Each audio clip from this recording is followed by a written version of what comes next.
দেশের সার্বিক নিরাপত্তার সাথে কাউকে ন্যূনতম ছাড় দেওয়া হবে না। ফেব্রুয়ারির প্রথমার্ধের মধ্যে নির্বাচন হবে। পৃথিবীর কোনো শক্তি নাই এই নির্বাচনকে ঠেকাতে পারে। ঝটিকা মিছিল সহ বেআইনি সমাবেশের বিষয়ে মনিটরিং জোরদার করতে হবে।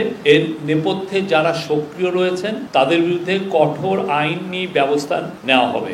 বৈঠকে আলোচনায় আসে যে পতিত পরাজিত ফ্যাসিবাদী শক্তি যখনই দেখছে যে দেশ নির্বাচনের দিকে এগিয়ে যাচ্ছে এবং এই জুলাইয়ের হত্যাযজ্ঞের সাথে জড়িতদের বিচার প্রক্রিয়া দ্রুত এগোচ্ছে, ততই তারা ডেসপারেট এবং বেপরোয়া হয়ে পড়ছে।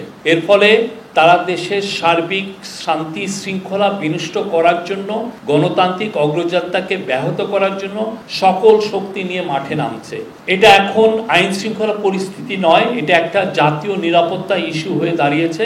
দেশের সার্বিক নিরাপত্তার সাথে কাউকে ন্যূনতম ছাড় দেওয়া হবে না। সরকার মনে করে দেশের স্বার্থে জনগণের সাথে সকল পলিটিক্যাল পার্টির ঐক্যবদ্ধ থাকা প্রয়োজন।